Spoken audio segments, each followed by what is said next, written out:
დაახლოებით დიალოგის კვირა და პრეზიდენტთან პირისპირ შეხვედრა დაძაბული მოლაპარაკებების შედეგები და საუბრის დღემდე გაუხმაურებელი დეტალები. მოისმინეთ განსხვავებული პოზიციები დღეს პოზიციაში.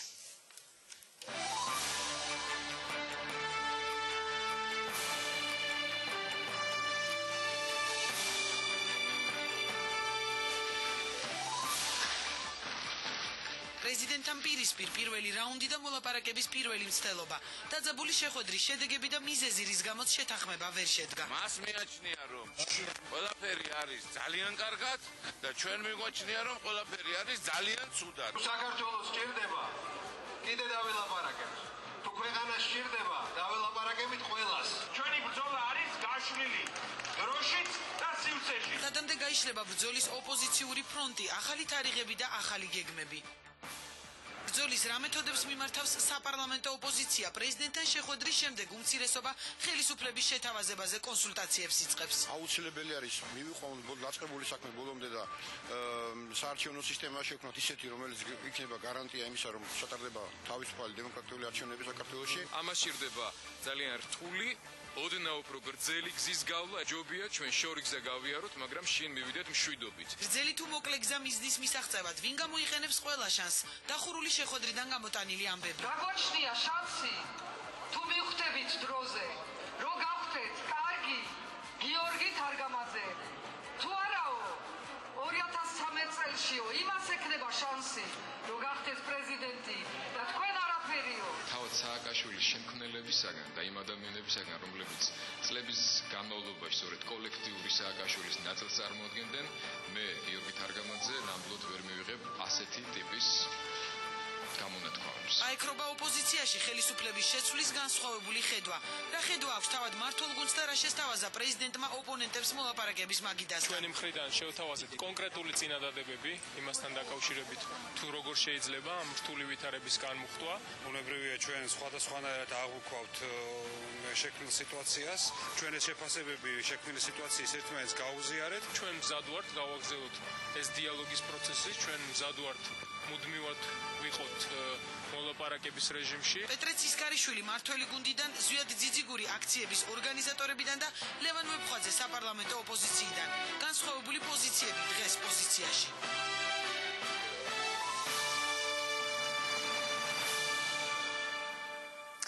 შესაძლოა ჩვენ ეთერში ვართ და წარმოგიდგენთ ჩემი გადაცემის პირველ სტუმარს, უმრავლესობის ლიდერი პეტრე ცისკარიშვილია ჩემს სტუდიაში. საღამომშვიდობისა ბატონო პეტრე. დღეს ბუნებრივია ვისაუბრებთ ალბათ ყველაზე მეც კვირის მთავარ შეხვედრაზე, თუმცა მინდა პირველი შეკითხვა დაგისვათ მაინც ბაქრაძის დღევანდელ, ასე ვთქვათ, განცხადებაზე და მოწოდებაზე, რომ მან კიდევ ერთხელ მოუწოდა ოპოზიციას, რომ ორშაბათს მივიდნენ სამუშაო შეხვედრაზე და გადავიდნენ საუბრიდან საქმეზე. მე ციტირებას ვახდენ პარლამენტის თავმჯდომარის სიტყვების.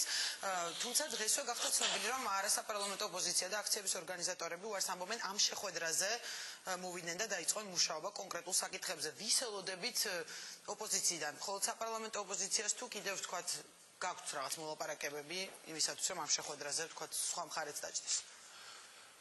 მოგესალმებით ნინო, დიდი მადლობა სტუდიაში მოწვევისთვის, მივესალმებით თქვენს ტელემაყურებელს. პირველ რიგში რაც შეეხება იმ განცხადებას, რომელიც პარლამენტის თავმჯდომარემ გააკეთა, ეს არის კონსულტაციების დასაწყისი იმისათვის, რომ დაკომპლექტდეს საკონსტიტუციო კომისია. ჩვენ პირველი შეხვედრით იქნება ეს, არ ვიცი, ორშაბათს თუ სამშაბათს, ყველაფერს არ დავიწყებთ და არ დავამთავრებთ, ბუნებრივია. ეს კარები იქნება მუდმივად ღია, იმისათვის, რომ რაც შეიძლება უფრო ფართო სპექტრი შემოუერთდეს ამ კომისიის მუშაობას, ასე რომ ჩვენ პირველი რაუნდი თუ შეიძლება ასე დაერქვას ამ შეხვედრის იქნება სწორედ კონსულტაციები ამ კომისიის შემადგენლობასთან დაკავშირებით, ვინ შეიძლება იყოს ამის თავმჯდომარე, რომელ ჯგუფებს, არა მარტო პოლიტიკურს, არამედ საექსპერტო ჯგუფებს, იურისტებს აქვთ სურვილი, რომ შემოუერთდნენ ამ კომისიის მუშაობას და ასე შემდეგ. გასაგებია, თუმცა მე პირველივე კითხვაში შეგახსენეთ, რომ არასაპარლამენტო ოპოზიციამ და აქციების ორგანიზატორებმა თქვენს ამ შეხვედრაზე მოსვლაზე უარი, შესაბამისად ამ შემთხვევაში რითი შეცვლის, ასე ვთქვათ, პოლიტიკურ ამინდს ეს შეხვედრა? იმიტომ რომ სულ იყო საუბარი, რომ ვთქვათ, ვითარების განსამუხტად ხელისუფლებას თავაზობდა ოპოზიციას კონკრეტულ საკითხებს და ერთ-ერთი ეს კომისია. მოდით ესე ვთქვათ, მეც გიპასუხეთ, რომ ეს კარები ღია იქნება ნებისმიერი ჯგუფისთვის, მათ შორის რადიკალური ოპოზიციის წარმომადგენლებისთვისაც, რომ შემოუერთდნენ ამ კომისიის მუშაობას. მათი მხრიდან ჩვენ არაერთხელ მოგვისმენია, რომ არის გარკვეული სურვილი იმასთან დაკავშირებით, რომ კონსტიტუციაზე იყოს მუშაობა და ეს კონსტიტუცია იქნეს გადახედილი და შეცვლილი ისე, რომ პარლამენტის უფლებები და ძალაუფლება გაიზარდოს პრეზიდენტის უფლებების ხარჯზე და ასე შემდეგ. ეს მათი ლიდერებისგან ჩვენ ძალიან ხშირად მოგვისმენია. მაგრამ თუ ახლა ბოლო პერიოდის დინამიკას გადავავლებთ ძალიან მოკლედ თვალს, ჩვენ 9 აპრილამდე მთელი კვირების და შეიძლება თვეებით ადრეც მთელი ეს პერიოდი გვესმოდა, რომ 9-ში ვამთავრებთ ამ ხელისუფლებას და ესე ვთქვათ, რაღაც საბოლოო თარიღი იყო 9 აპრილი.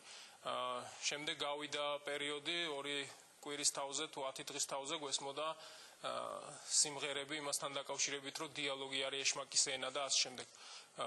შემდეგ დინამიკაში ისე განვითარდა, რომ კონკრეტულ ძალებს აქვს სურვილი, რომ დიალოგის გზით შეცვალონ რაღაც უკეთესობისკენ. ისინი ამ პირველ შეხვედრაზე თქვა შედგა ეს ორშაბათს ძალიან კარგი და ჩვენ აქედან გამომდინარე გვაქვს იმედი, რომ წამოვლენ იმ შეხვედრებზეც, იმ დიალოგზეც და ჩაერთობიან იმ სამუშაოშიც, რომელიც იქნება არა მარტო საკონსტიტუციო ცვლილებებზე მიმართული, არამედ მთელი სპექტრი საკითხების, რომელიც განსახილველია ამ ქვეყნის საკეთილდღეოდ ჩვენი საზოგადოების ინტერესებიდან გამომდინარე. ოპოზიცია სულ ამბობს, რომ ერთ მოთხოვნაზე თანხმდებიან საუბარს, თუმცა ვთქვათ, რამდენიმე ლიდერისგან კეთება ხოლმე განცხადება, რომ რაღაც კრიზისიდან გამოსვლის თქვენეულ ხედვასაც მოისმენენ, მაგრამ ესე კონკრეტულად არ დასახელებულა საკითხები, რაზეც ისინი წამოვლენ თქვენთან სასაუბროდ, გარდა საკუთარი მოთხოვნისა.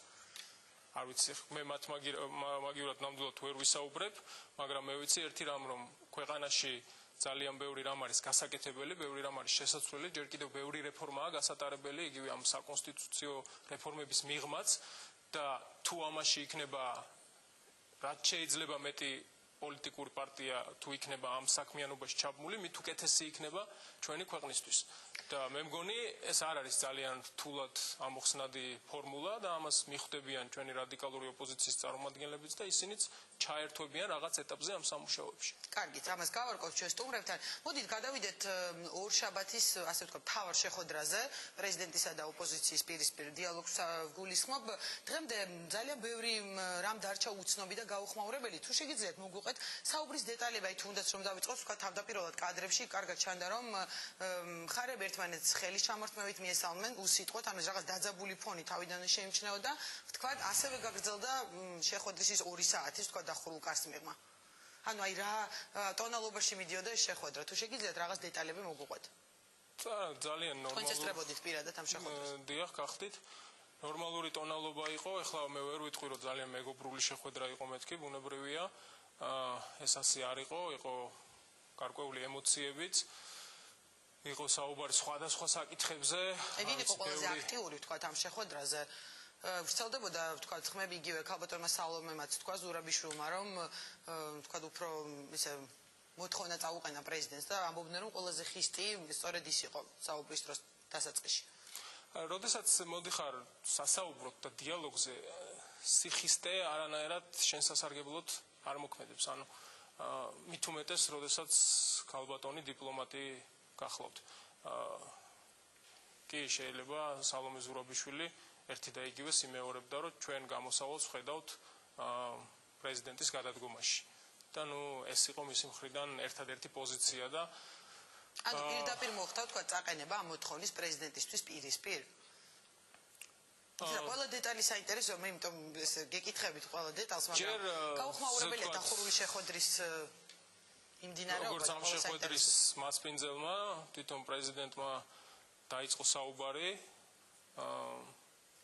მიმართა რამოდენიმე წინადადებით, მიესალმა რადიკალური ოპოზიციის წარმომადგენლებს, უთხრა, რომ მზად არის მოისმინოს მათი აზრები, დიდი სიამოვნებით ჩაერთვება პირადად მიიღებს მონაწილეობას ნებისმიერ ასეთ შეხვედრაში, თუ ამის სურვილი იქნება მომავალში.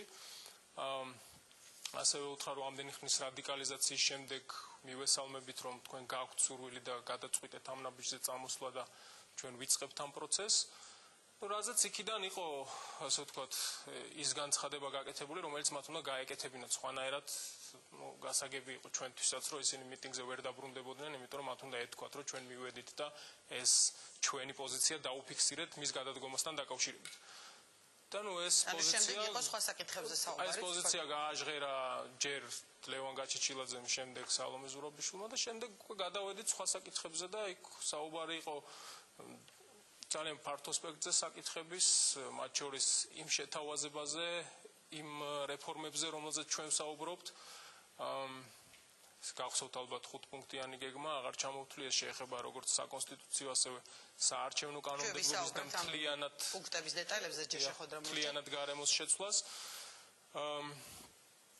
შემდეგ იყო გარკვეული, რაც აქამდე შეიძლება არ ყოფილა ამაზე საუბარი, მათ ჰქონდათ შეკითხვები მუხროვანთან დაკავშირებით, კი შეიძლება პრესისთვის ბევრი მათი წარმომადგენელი არაერთი ოპოზიციონერი საუბრობს, რომ ეს იყო სპექტაკლი და ასე შემდეგ, ხოლო იქ უშუალო საუბრის დროს მათ გაუჩნდათ მართლა გულწრფელი შეკითხვები თუ რა ხდებოდა, როგორ მოხდა, რანაირად, ვის რამდენი ემუქრება, ასე ვთქვათ, სასჯელის სახით და ასე შემდეგ.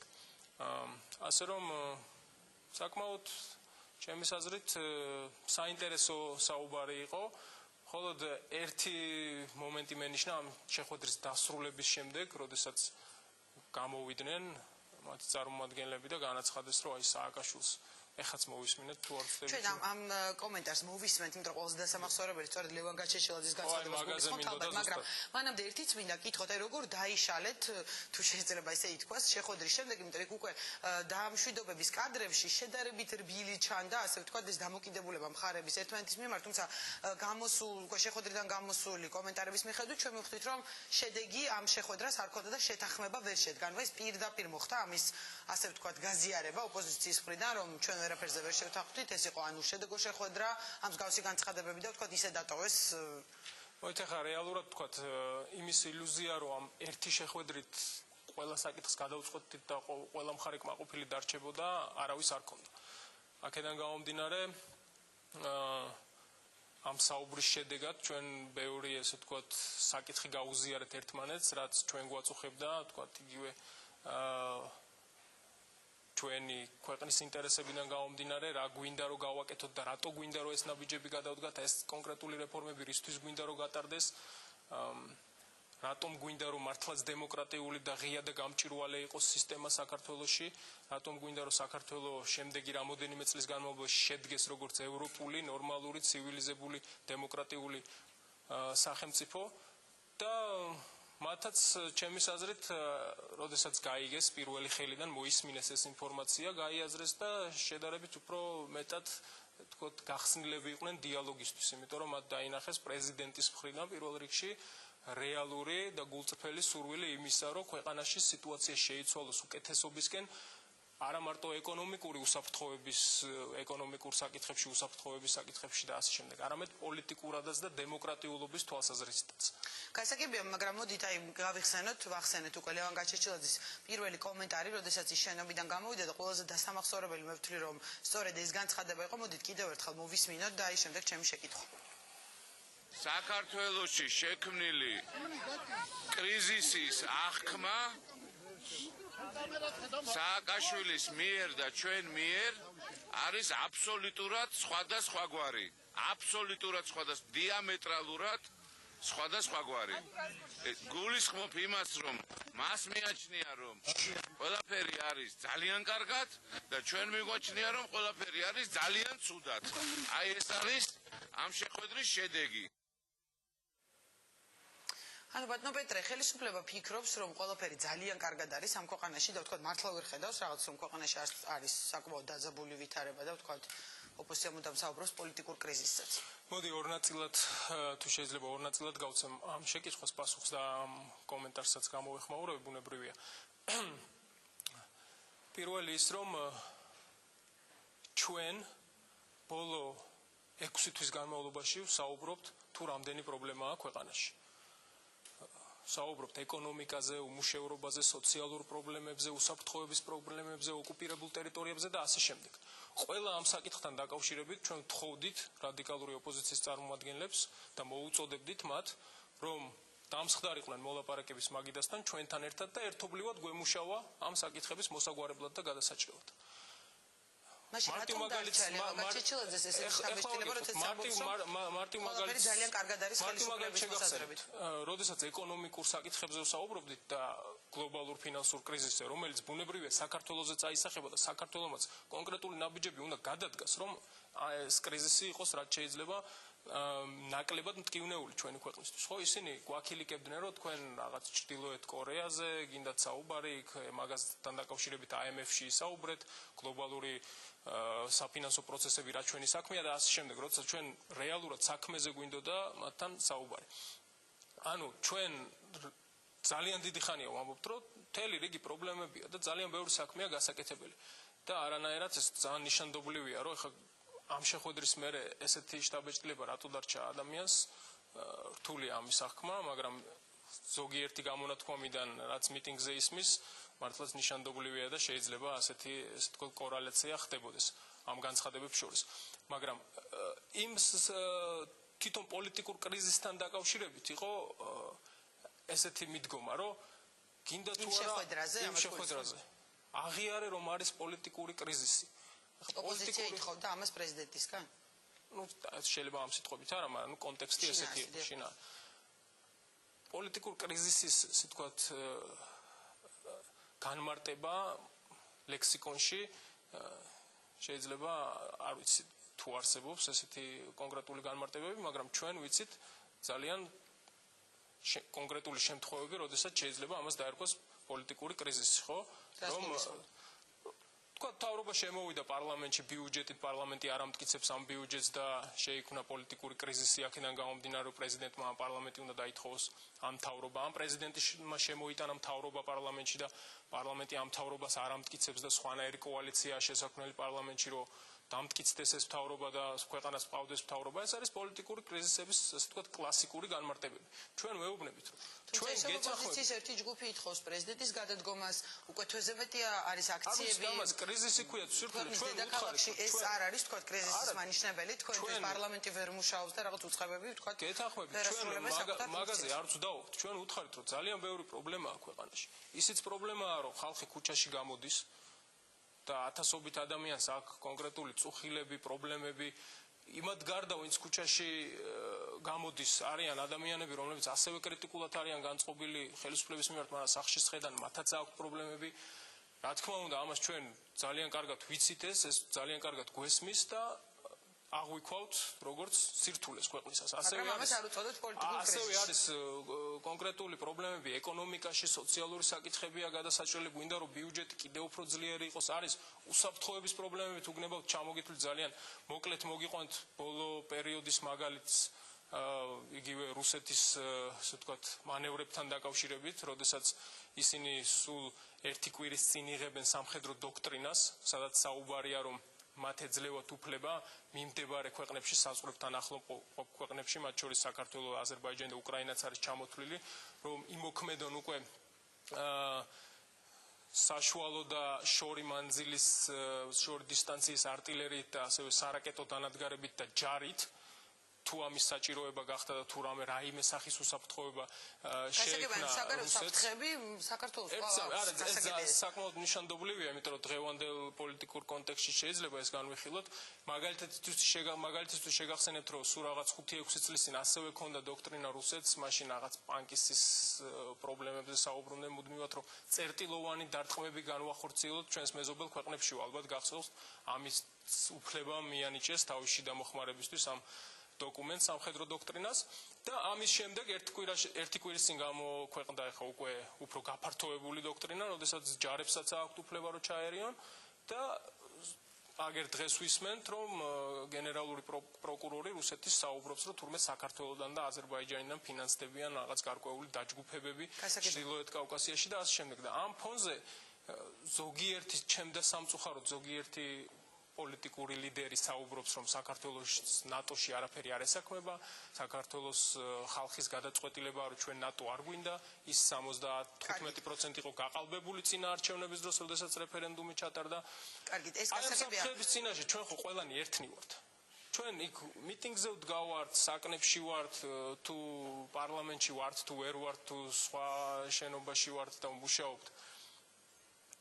ამ საფრთხეების წინაშე ჩვენ ხო ყველას ერთიანი პოზიცია უნდა გქონდეს და ეს ხო ყველას გვემუქრება, იმიტომ რომ ჩვენ ქვეყანას ემუქრება. გასაგებია, ბატონო პეტრე, თუმცა დრო ცოტაა და მე უნდა მოვასწრო 5 პუნქტიან შეთავაზებაზეც მაქვს გარკვეული შეკითხვები. ერთ-ერთი იყო ეს საკონსტიტუციო კომისია, ერთის დაიწყეს საუბარით, რომელიც ერთ-ერთ პირველ და მთავარ შეთავაზებად დასახელდა. იქ იყო საუბარი, რომ თავმჯდომარის პოსტს ხელისუფლება თავაზობს ოპოზიციის კანდიდატურას და ასე შემდეგ. თუმცა გადაწყვეტილებები ამ კომისიის უნდა დაამტკიცოს თუ არა პარლამენტმა და თქვა იქ სადაც თქვენ უმრავლესობით ხართ ნაციონალები, რამდენად უნდა კონდეს ნდობა ამის იგივე ოპოზიციას, თქვათ, სულ რომ წამოვიდნენ ამ შეხვედრაზე გულისხმობ აქციების ორგანიზატორებს, რომ ის ვარიანტი, რომელიც იქნება, თქვათ, უფრო ოპონენტების მოსაწონი ან რაზეც შეთანხმდებით, იმას დაამტკიცებს პარლამენტი, ანუ თქვენს ასე ვთქვათ, ბერკეტს უმრავლესობის არ გამოიყენებთ ისევ საკანონმდებლო ორგანოში. მოკლე პასუხი. კი ბატონო, მოკლე პასუხი მაშინ ასეთი იქნება. პირველ რიგში ეს იყო ჩვენი ინიციატივა საკონსტიტუციო რეფორმასთან დაკავშირებით. ჩვენ ჩავთვალეთ საჭიროდ, რომ ეს რეფორმა გასატარებელია და შესაბამისად პარლამენტის უფლებები გასაზრდელია და დასაბალანსებელია ხელისუფლების შტოებს შორის ძალაუფლება. ეს ერთი არგუმენტი. მეორეც ის, რომ ჩვენი წარმომადგენელიც იქნება იმ კომისიაში, რომელიც იმუშავებს უმრავლესობიდან საკონსტიტუციო კომისიაში, ანუ თუ რაიმე, ასე ვთქვათ, პრეტენზია ან პრობლემა შეიძლება გქონდეს იქ დასმულ საკითხებთან დაკავშირებით, ჩვენ ამას იქვე გამოვხატავთ და დავაფიქსირებთ. ანუ უკვე წინასწარ შეთანხმებული იქნება. ეხლა მე არ ვამბობ, რომ პარლამენტს ყველანაირი უფლება ჩამოერთმევა, როდესაც მათ შორის მის უფლებებზეც არის საუბარი, როდესაც ეს დოკუმენტი შემოვა, საერთოდ აღარ განიხილოს, მაგრამ თლიანობაში ძირითადად რა თქმა უნდა საკონსტიტუციო კომისია ამას მოამზადებს და შემოიჭრავს. 5 პუნქტიან შეთავაზებაში იყო კიდე ერთი საკითხი, მეორე არხის საკითხს გულისხმობ. ამაზე უბრალოდ მინდა კითხოთ, იმიტომ რომ ადრე მე მახსოვს ამ სტუდიაში ზვიად ძიძიგური სხვადასხვა რომელიც ლევანდელი ჩემი გადაცემის სტუმარია, ისევ საუბრობდა ამაზე, რომ რა უშლის ხელს ხელისუფლებას ეს გააკეთოს ოპოზიციის გარეშეც, იმიტომ რომ საკმაოდ დიდი ხნის წინ რამდენიმე თვის წინ გაჟღერდა პირველად თქვენი მხრიდან ეს, რომ მეორე არხის ორგანიზაცია უნდა მოხდეს და გარკვეულ წინადადებებს თავაზობდით საზოგადოებასაც და ოპოზიციასაც. მაშინ ბატონ ზვიაც ვერ გაუგია მთლიანად შინაარსი ამ შემოთავაზების, ეს სწორედ იმაზე იყო საუბარი, რომ ჩვენ გვინდოდა, რომ ოპოზიციას თვითონ გაეკეთებინა. შეემუშავებინა ის ფორმატი, მიეცა ის სახე, რომელსაც ის ჩათვლიდა საჭიროდ და რომელზეც შემდგომ მომავალში აღარ იქნებოდა საუბარი, რომ ეს არის ხელისუფლების პროპაგანდის ნაწილი და მათი, ასე ვთქვათ, საინფორმაციო მანქანა, რომელიც ჩვენ წინააღმდეგ მუშაობს და ასე შემდეგ. მთელი იდეა ამაში იყო, რომ ასე ვთქვათ, ეს არგუმენტი არ ყოფილიყო ამ კონკრეტული არხის მიმართ და მართლა ნდობა ყოფილიყო ყველას მხრიდან. ოპოზიციის მონაწილეობით გატარდებოდა რეფორმა ამ არხის მუშაობასთან დაკავშირებით. ასევე ამ რეფორმაში მონაწილეობა ჩვენ გვინდა, რომ ეს გაკეთდეს, რომ ასევე მონაწილეობა მიიღონ ევროკავშირის წარმომადგენლებმაც და მოწვეულმა ექსპერტებმა ევროპიდან, რომ ეს მართლაც ევროპული დონის ტელევიზია იყოს, როგორც თქვა BBC პარლამენტი ან სისპენია შეერთებულ შტატებში და არა რაღაც ერთი ადამიანის ან ერთი კონკრეტული პოლიტიკური ჯგუფის კონკრეტული რაღაც ზიზღის ტელევიზია, რომელიც იმუშავებს იმაზე, რომ ერთი ადამიანი ან ერთი პარტია საზოგადოების გარკვეულ ნაწილს თავიდან ბოლომდე შეაზიზღოს და ასე ვთქვათ, არ იყოს ინფორმაციაზე და პოლიტიკაზე ორიენტირებული, არამედ პიროვნულ რაღაც საკითხებზე იყოს. ეს რო თავიდან ავიცილოთ, გააკეთონ, ოღონდ იყოს ასე ვთქვათ, გამანეიტრალებლად საერთაშორისო ექსპერტები ჩართული იმ სამუშაოში, რაც იქნება კიდევ ერთი საკითხი იყო ამ შეთავაზებებში, მე ვგულისხმობ მორატორიუმის გამოცხადებას ამ ცემის ფაქტებზე, აქციების მიმდინარეობის დროს, ხომ არ იყო ეს ხელისუფლების მხრიდან, თქვა ერთის მხრივ იმის მცდელობა და იმისათვის ხომ არ გჭირდებოდა, თქვა ამ პუნქტის შეტანა ამ შეთავაზებებში, რომ შეწყდეს, თქვა იმის მოთხოვნა, რომ დროულად იყოს გამოძიებული ეს ფიზიკური ზეწოლის ფაქტები, რაზეც მუდამ ითხოვს ოპოზიცია, იგივე საერთაშორისო ორგანიზაციებში, ევროსაბჭოს რეზოლუციაში ცდილდება, რომ ხელისუფლებამ გამოიძიოს ეს ფაქტები. ამის მცდელობა იყო თუ რას ნიშნავდა თქვა ეს მორატორიუმის შეთავაზება? არა, არანაირად ამის მცდელობა არ იყო, პირიქით, ეს იყო, ასე ვთქვათ, ჩვენი მხრიდან ჟესტი იმისათვის, რომ მიტინგის მონაწილეებს რაიმე, ასე ვთქვათ, შიშები არ ქონდეთ იმასთან დაკავშირებით, რომ თუ მათ ამ მიტინგების მსვლელობის დროს რაიმე ტიპის სამართალდაღუება ჩაიდინეს, მოჭარბებული პოლიტიკური ემოციების ნიადაგზე, ამის გულისთვის ვინმე დაიწყებს მათ დევნას. ანუ აქ ეს ვთქვათ შიში რომელიც ჩვენ გავიგეთ, რომ ჩვენ ასე ვთქვათ მათი ლიდერების მხრიდან მოვისმინეთ ასეთი ასე ვთქვათ ასეთ წუხილებთან დაკავშირებით და სწორედ ამ პრობლემების ადრესირებას შევეცადეთ, თორე გამოძიება თავისთავად ყველა სამართალდამღებაზე განხორციელდება, არ აქვს მნიშვნელობა ეს ვის მიმართ არ არის გამოძიებული არც ერთი ფაქტი. არც ერთი გულისხმობელია მონაწილეებზე და მხარდამჭერებზე ფიზიკურზე წოლის ფაქტებს. ძალიან სამწუხარო ფაქტები იყო ეს, ჩვენ გმობთ ყველანაირ ძალადობას. არ აქვს მნიშვნელობა ვის მიმართ იქნება ეს განხორციელებული, მაგრამ თქვენ გახსოვთ პირველ დღეებში, როდესაც იყო ესე ვთქვათ, ესეთი პოლიტიკური გადაწყვეტილება, რომ პოლიცია იქ არ ყოფილიყო პერიმეტრზე ახლო-მახლო, საერთოდ არ გაკარებოდა რომ რაიმე პროვოკაციაში არ აქციაზე გულისხმობ? აქციასთან დაკავშირებით არ ყოფილიყვნენ ისინი ჩათრეულები, იმიტომ რომ იცით თქვენ ნებისმიერი პოლიციის ან სამთავრობო სტრუქტურის წარმომადგენლის გამოჩენაზე იწყება იქ ლანძღვა, გინება და ასე შემდეგ. და ჩვენ ყველანი ქართველები ვართ და ხდება ისე რომ ეს ადამიანები ხანდახან ვერ ითმენენ ხოლმე და ყველანაირად მოვერიდეთ რომ ისინი ახლოს არ ყოფილიყვნენ და დისტანცირება მოეხდინათ დემონსტრაციიდან იმისათვის რომ ესეთი პროვოკაციები და შეხლა შემოხლები არ მოხდარიყო. შეიძლება ვიღაცას უნდოდა ესეთი დაპირისპირება, მაგრამ ჩვენ ნამდვილად არ გვინდოდა. და აქედან გამომდინარე რთულდება ეს გამოძიებები, იმიტომ რომ არის გარკვეული პრობლემები ამასთან დაკავშირებით, მაგრამ ჩვენი თხოვნაა და დაჟინებითი მოთხოვნაა, რომ ეს ყველა საქმე იქნეს ბოლომდე გამოძიებული, ხოლო შემდეგ თუ შევთანხმდებით და იქნება მორატორიუმი გამოცხადებული, მორატორიუმის შემდეგ ამ ყველაფერს უკვე ერთიანი, ასე ვთქვათ, შერიგებისკენ წაიყვანს და ყველას შეეხება თანაბრად. კარგი, ჩვენ დრო იწურება და უნდა მოვასწრო კითხვა, მაინტერესებს 26 მაისს, როდესაც ოპოზიციამ უკვე ახალი თარიღი დათქვა, ასე ვთქვათ და საკუთარი გეგმებიც გამოაცხადა, შესაძლოა მოხდეს სახელმწიფო უწყებების პიკეტირება, ვთქვათ, გზების ან ავტომაგისტრალების გადაკეტვა, ანუ 26 მაისამდე ყოველი დღე, ასე ვთქვათ, მათ გაწერილი აქვს სხვადასხვა აქციებით. მე მაინტერესებს რა პოზიციას დაიკავებს ხელისუფლება, ანუ როგორი მოქმედებს, ვთქვათ, ავტომაგისტრალების გადაკეტვის შემთხვევაში, ანუ მოსალოდნელია, რომ ხელისუფლებამ, ვთქვათ, ძალა გამოიყენოს. ავტომაგისტრალების გადაკეტვა ნამდვილად არ შედის არავის ინტერესში, მათ შორის არც იმ ადამიანების ინტერესში, ვისაც ეს აზრად მოსდის, იმიტომ რომ ეს პირდაპირ აზიანებს ჩვენს ეკონომიკას. და როდესაც ეკონომიკა ზიანდება, გამორიცხულია, რომ რომელიმე პოლიტიკურმა პარტიამ ამით მოიგოს. იმიტომ რომ ისიც ამ ქვეყანაში ცხოვრობს, ისიც ამ ქვეყნის შვილია, მისი მეგობრები, ნათესაობი, ოჯახის წევრები ამ ქვეყანაში მუშაობენ და დაზიანებული და დაზარალებული ეკონომიკა ბუნებრივია ყველა ჩვენგანზე თანაბრად ნაწილდება. მაგრამ რას მოქმედებს ხელისუფლება? აქედან გამომდინარე, მე მჯერა, რომ ისინი არ მიიღებენ ესეთ გადაწყვეტილებას, მათ ეყოფათ საღიაზრი იმისათვის, რომ მაგისტრალები არ იქნას პიკეტირებული. და მე მაინტერესებს ხელისუფლება რას დაუპირისპირებს ოპოზიციის მსგავს ქმედებებს.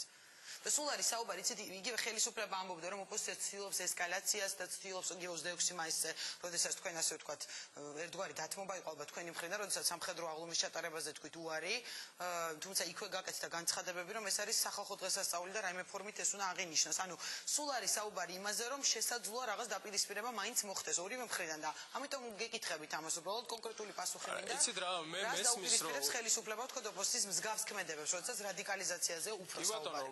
პირველივე დღიდან ამ აქციებისა იყო მოწოდებები იმისაკენ, რომ რამენაირად მომხდარიყო დაპირისპირება ხალხსა და პოლიციას შორის.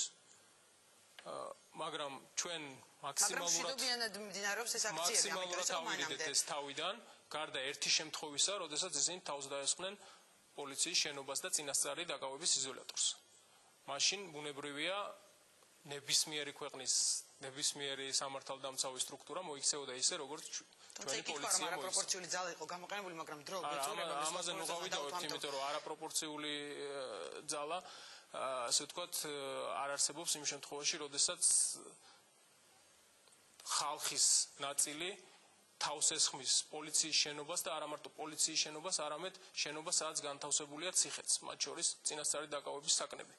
და იქიდან ხალხის ადამიანების, ასე ვთქვათ, ეჭვმიტანილების გამოხსნის მიზნით, როდესაც ადამიანები ცდილობენ იმ შენობაში შევარდნას და ღობეს ანგრევენ ისე, რომ შეიძლება მართლა მოტყდეს ის ღობე და ღმერთმა დაგვიფარა, რომ არ მოინგრა ის ღობე და ეს ხალხი ყველანი იქ არ შევარდნენ, აი მაშინ იქნებოდა არაპროპორციული ძალა და სისხლის ზღვარა და უბერდურება, მაგრამ ამისგან ღმერთმა დაგვიფარა და მე მგონი მათაც ძალიან კაი გაკვეთილი მიიღეს ამისგან და მომავალში შეეცდებიან ყველაფერს. არგუმენტები ოპოზიციას უბრალოდ მე აღარ დავიწყებ კითხვების დასმას, ჩვენ რა მოიწურა, გამოიყენებს თუ არა ძალას ხელისუფლება. ხელისუფლება ძალას არ გამოიყენებს. ჩვენ არაერთხელ გვითხოვს ამასთან დაკავშირებით და სწორედ როდესაც აი იგივე პოლიტიკურ კრიზისებზე იყო საუბარი, მაშინაც იმას ვეუბნებოდით, რომ თქვენ განიხილეთ ეს როგორც ძალიან რთული ვითარება, გნებავთ პოლიტიკური კრიზისი, რაც გნებავთ ის დაარქვით, მაგრამ საკნებით და ამ აქციებით, რომელსაც აწყობთ, ეს საკნები ვერ იქნება პოლიტიკური ზეწოლის ზიარაღი და ვერ იქნება გამოყენებული იმისათვის, რომ ჩვენ ხელისუფლებას მიგვაღებინოთ ის გადაწყვეტილებები, რაც ქვეყნის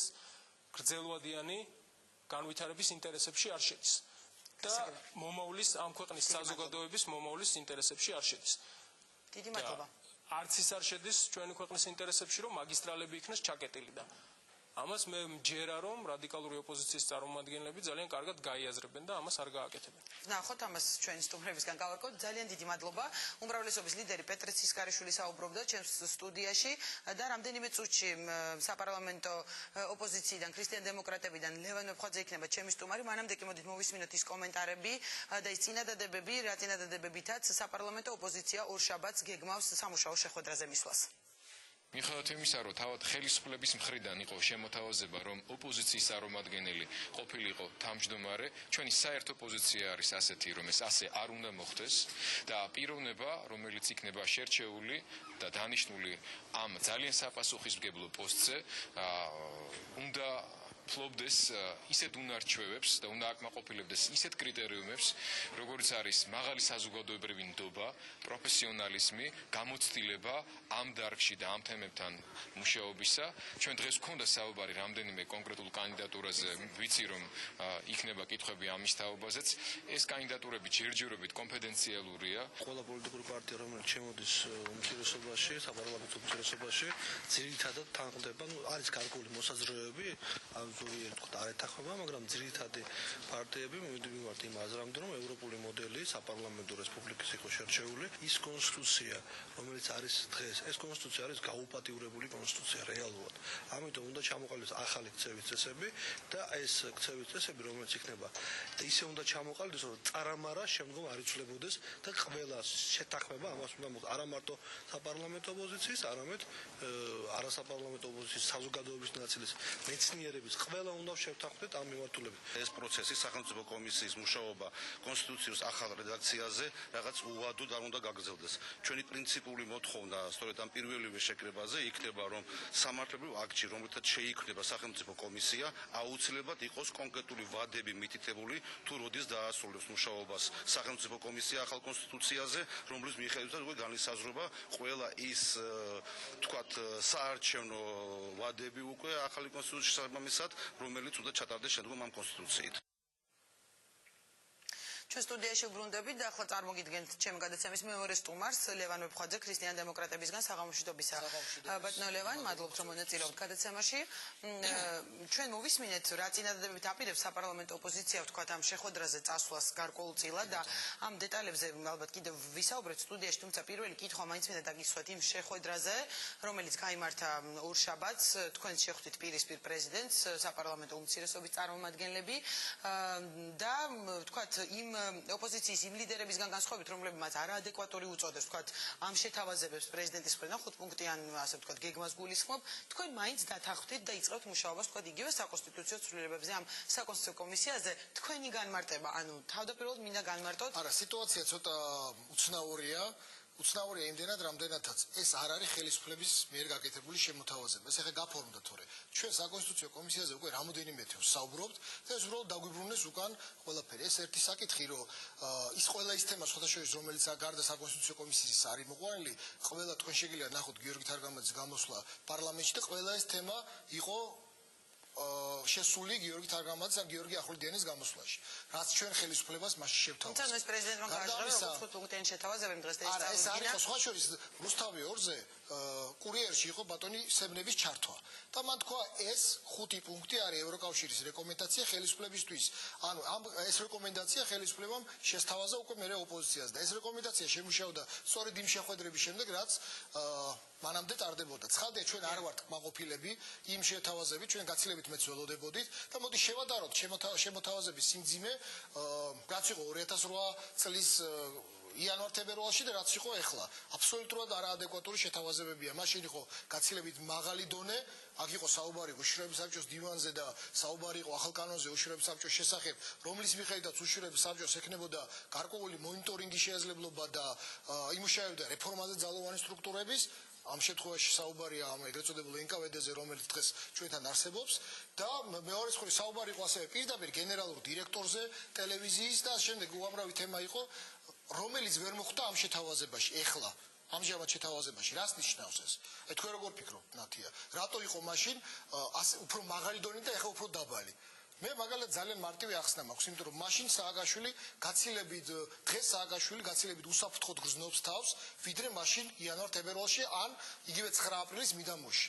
ჩვენ გავკარგეთ ძალიან მნიშვნელოვანი დრო, თვენახევარი და მეტიც კიდე, იმიტომ რომ ჩვენ 3 თვის განმავლობაში ვსაუბრობდით იმას, რასაც დღეს ჩვენი ზოგიერთი კოლეგა ოპოზიციური პარტიებიდან პარტიებიდან, რომლებიც არიან ორგანიზატორები აქციების, დღეს საუბრობენ. იმეორებენ პრაქტიკულად იმას, რომ იგივე დიალოგზე, ხო, როცა დიალოგზე იყო საუბარი და როცა სიმღერა და ცეკვა თამაში იყო ამ სიტყვაზე, ჩვენ მაშინ ვამბობდით, რომ ხალხო მივიდეთ ყველამ ერთად, მათ შორის 9 აპრილამდე სააკაშვილთან და მოვისმინოთ, რას გვთავაზობს სააკაშვილი. თუ მის შემოთავაზება იქნება არადეკვატური, მე ყველანი ერთად გავიდეთ ქუჩაში. თუმცა თქვენ თავადამობთ, რომ ეს ხელისუფლებამ იგივე სემნები აცხადებდა, სემნების კომენტარი მოიყვანეთ, ხელისუფლებამ გაითვალისწინა ვთქვათ მათი შეთავაზებები. სწორედ ამასთან უნდა სცენები, მაგრამ ანუ ეს შეხვედრები მაშინ ჯერ არ იყო 9 აპრილამდე და სად იყო გარანტია ეს საკითხები შემოითავაზებინა. ხო გვეუბნებოდნენ რომ მოდი და დაველაპარაკოთ. რას გვთავაზობდნენ, ხო გვინდოდა და ხო გვაინტერესებდა მოგვესმინა. არ იყო სემნები, მაგრამ იყო სააკაშვილი. სემნების გარეშე, რომელსაც შეეძლო რაღაცა კონკრეტული შემოეთავაზებინა. გასაგებია, მაგრამ ოპოზიციის ნაწილი ბატონ ლევან ითხოვს გადადგომას პრეზიდენტის და ეს მათი უპირობო და ერთადერთი მოთხოვნაა. იცი რა არის, ჩვენ მიგვაჩნია ქრისტიან დემოკრატებს, რომ რაციონალიზაცია იყო აუცილებელი ჩვენი მოთხოვნების და ჩვენი შეხედულებების, იმიტომ რომ ხა იმის ილუზია მე მაგალითად არ ქონა არც მაშინ არც ეხლა მაქვს, რომ გამოვა ქუჩაში 100,000 ადამიანი და სააკაშვილი ჩაჯდება თვითონაში და გაფრინდება. მე არ მაქვს ამის ილუზია. ამიტომ ჩვენ მაშინ სხვა შორის ძალიან მკაცრად და ძალიან კაფეოდ თქვი ჩვენი პოზიცია, რომ დღეს სამწუხაროდ ქვეყანაში სხვა შორის მე ვიჯექი არ ამ სტუდიაში და თქვენ გითხარით, დღეს სამწუხაროდ ვერ ვხედავთ მშვიდობიანი სამოქალაქო რესურსის არსებობას ქვეყანაში, რომ დღევანდელი ხელისუფლება დაუძლიოთ. სამაგერო ჩვენ ქრისტიანი დემოკრატები გთავაზობთ გაცილებით შედარებით დროში უფრო გაწედილს, იმიტომ რომ ერთ დღეში და ორ დღეში ეს პროცესი ვერ იქნებოდა, მაგრამ პროცესი, რომლის შედეგი იქნებოდა სააკაშვილის დაძლევა. უბრალოდ ამას გულისხმობთ 2013 წლამდე თქვა, თუ განიხილოთ 2013 წლამდე მიხეილ სააკაშვილის 2013 წლამდე ამბლემობის პრეზიდენტი რომ ვერ იქნება და არ შეიძლება იყოს ხო ფაქტია. მოდი ამაზე შევთანხმდით. თავი აქ არის ის, რომ ჩვენ გარკვეულ თამაშის წესზე ისე შევთანხმდით, რომ ეს დროში ისე იყოს გაწეული, რომ არც ამან მოიქნიოს კუდი წასulis წინ და უბედურება დაატრიალოს ქვეყანას და არც პრეზიდენტი შეიქმნას ისეთი, რომ ახალი სააკაშვილი აღმოჩნდეს ხელისუფლებაში, იმიტომ რომ დღეს შეიძლება ოპოზიციაში არსებობს 1-2 ისეთი ადამიანი, რომლის სურვილი იყო არის მხოლოდ და მხოლოდ სააკაშვილის და მისი, ასე ვთქვათ, კლანის ან გუნდის თუ რა ქვია ამას გადავარქოთ, ჩანაცვლება და მეტი არაფერი. და ეხლა თუ ვინმეს გონია, რომ ეხლა სააკაშვილის მაგივრად სხვა კონკრეტულ გვარს ავიღებ და დაჯდება და მის გარემოცვა იქნება. არ მინახ კონკრეტული ლაპარაკი, ახლა რა მნიშვნელობა აქვს ამას? კონკრეტული გვარები დაუშვათ იყოს რობინზონ ვიღაცა რა მნიშვნელობა. რა ამგესახელებ კონკრეტულად. ჩვენ ქრისტიან დემოკრატები ამას ვერ შევუწყობთ ვერანაირად ხელს, რომ ერთი სააკაშვილი წავიდეს და მეორე მოვიდეს. გიორგი თარგამაძე მე თქვა სხვა შორის იმ საპარლამენტში გამოდიოდა თქვა, რომ გველეშაპთან მებრძოლი რაინდი მიდის ამარცხებს გველეშაპს თავს აჭერს და თვითონ არ უნდა იცეს გველეშაპთან. ეს არის ყველაზე რთული აი ამ პროცესში, იმიტომ რომ დღეს მე ლევან ვეფხვაძე, აი ამ სისტემის სათავეში რომ მომაქციოს ადამიანმა ვიღაცა, მეც არ მაქვს იმის გარანტია, რომ ამ ცდუნებას არ ამ ძალაუფლების არსებობას არ ასე ვთქვათ, არ დავემორჩილები ამ ცდუნებას და მეც არ გავხდები ახალი სააკაშვილი. აი ეს ფენომენი ახალი სააკაშვილის ფენომენის გაჩენის აღკვეთოთ და ეს პროცესი წავიდეს ჩვენ რომ ჩავწერეთ ახლა გაგვიხარდა ყველას რომ ევროპული ქვეყანა დაფიქსირდა პირველად ამ აღმოსავლეთის პარტნიორობის პროგრამით, ხო? ჩვენ ევროპული ქვეყანა თუ ვართ, მოდი ევროპულად წავიდეთ და არა აზიურად ან რუსულად, როგორც მიდიანის ქვეყნები და რაფორმებიც არის ურთიერთობის გარკვევის და ასე შემდეგ. ჩვენი თავი მიზანი არის ერთი რამე, რომ დღევანდელი ესკალაციის შედეგი შეიძლება იყოს ორი რამე. ესკალაცია თუ გაგრძელდა და პროცესი არ წავიდა პოლიტიკურ ჭრილში. რა შეიძლება იყოს ეს? შეიძლება იყოს საბოლოო ჯამში ძალადობა, რომელსაც მაღალი ალბათობით მოყვება არა აქვს ამას მნიშვნელობა. მე და გავარკვევთ ახლა 91 წელს გავარდა პირველი ტყვია, ვინ ისროლა პირველი ტყვია, ამას რა მნიშვნელობა? ასაკებია, თუმცა აქციები მიმდინარეობს. ნინო აზრს, რომ ამის შედეგი შეიძლება იყოს სხვა შორის 6 მაისი იყო ძალიან ცუდი ნიშანი პირველი ამ ძალადობის გამოჩენის. და ამის შედეგი შეიძლება იყოს ძალადობის ან გააფორმებული სააკაშვილის დიქტატურა და ეს მაღალი ალბათობით შეგვიძლია ვივარაუდოთ, რომ უფრო ეს იქნება, ან იქნება რევოლუცია, ძალადობის შედეგით მოსული მართველი, რომელსაც რევოლუციას თავისი წესები აქვს. და ამ ძალადობის შედეგი კიდე იქნება ახალი ძალადობა. ჩვენ არ გვინდა ყოველგვარ ძალადობას, ყოველგვარ რევოლუციას ჩვენ ქრისტიან-დემოკრატები გამოვრიცხავთ და გაცილებით ადვილია დღეს იდგე აქციაზე და იძახდე ძირს მიშა, ვიდრე ის შეიძლება ვიღაცისთვის არაპოპულარული ნაბიჯები, რომელსაც ჩვენ ვდგამთ. ჩვენი მთავარი მიზანი და მისია არის ის, რომ მოვახდინოთ მოდერნიზაცია და ევოლუცია, რომლის შედეგი იქნება ძალიან სტაბილური პოლიტიკური სისტემა. წინააღმდეგ შემთხვევაში თუ ჩვენ გავახანავებთ ამ ნავს, გადმოყირავდება და ყველანი აღმოჩნდებით აი ამ დიდი ოკეანის ფსკერზე. ხელისუფლებას და ვინც არ უნდა იყოს და ჩვეულებრივი მოქალაქეები. კარგი, ბატონო ლევან, თქვენ ერთ-ერთ ინტერვიუში, სადაც პრეზიდენტთან გამართულ შეხვედრაზე საუბრობდით, განაცხადეთ, რომ პირველი 10 წუთის განმავლობაში იმ შეხვედრის შესახებ გიამბობდათ, რომელიც თქვენამდე გამართა. ანუ რა მოგიყვათ და რა დეტალები გაგაცნოთ პრეზიდენტმა, ვთქვათ, წინა შეხვედრის, რომელიც რამდენიმე საათით ადრე გაიმართა. ჩვენი ზოგიერთი კოლეგა ოპოზიციიდან იმედად არაკორექტული აღმოჩნდა, რომ ის რაც ისაუბრეს სააკაშვილზე და სააკაშვილმა ცხადია ჩვენზეც ეთყობა ისაუბრა, ეს გახადა საჯარო, თანაც იმ კონტექსტის დაკარგვით, რა კონტექსტი იყო იქ საუბარი, უბრალოდ მე მათგან განსხვავებით სხვათა შორის საკუთარ თავს პატივს და მათზე რაც სააკაშვილმა ელაპარაკა, იმას ნამდვილად არ ვიტყვი, იმიტომ რომ ეს ძალიან მძიმე მოსასმენი იქნება მათთვისაც და მათი მხარდამჭერებისთვისაც. ამიტომ მე თავში ვიკავებ, არ დავემსგავსები ამ ადამიანს, რომელიც ყველაზე მეტ საუბრობს დღეს აი ამ ეგრეთ წოდებული შეხვედრის თემატიკაზე. თქვენ სალომე ზურაბიშვილს გულისხმობთ ალბათ, იმიტომ რომ მე ყოველ შემთხვევაში გადაცემაში მაქვს მომზადებული მისი განცხადება, რომელიც მინდა მოგასმენინოთ, სწორედ ამ თემაზე, როდესაც ის ამ შეხვედრის დეტალზე საუბრობდა, თუ რა კონტექსტში იყო გიორგი თარგამაძე, თქვენი ლიდერი ნახსენები და შემდეგ ჩემი კითხვა, მოდით კიდევ ერთხელ მოვისმინოთ. გაგვაჩნია შანსი, თუ მივხვდებით დროზე და თუ ჩავეგმებით რაღაცა პროცესში, მე არ ვიცი რაც ნიშნავს პროცესი, რომ გავხდეთ კარგი გიორგი თარგამაძეები. ეს არის რაც შემოგთავაზა, რაღაცა ადგილებიო, რაღაცა კომისიებიო. მე არ მიყვარდა მანამდე გიორგი თარგამაძე, მაგრამ დღესო კარგად ვართო ატყობილებიო. და ხვალ თქვენ შეგიძლიათ გახდეთო და თუ არაო 2013 წელშიო იმას ექნება შანსი, რომ გახდეთ პრეზიდენტი და თქვენ არაფერიო. თითი მოეწონეთ ასე თავი პრეზიდენტ სააკაშვილს. არა, მე მგონი ამ შემთხვევაში დასაძრახი არაფერია და ნეტა ზოგიერთი მართლა გახდეს გიორგი თარგამაძე, ნეტა. და ნეტა ის პოლიტიკური კულტურა, რაც გიორგი თარგამაძე და ქრისტიან-დემოკრატებს გვაქვს, ეს პოლიტიკური კულტურა ქონდეს, იმიტომ რომ მე არ მგონია, რომ ისეთი ფრაზები, როგორიცაა დიალოგი ეშმაკისეულია, ან სასოდავი სემნები, ეს იყოს პოლიტიკური კულტურის ნიშანი.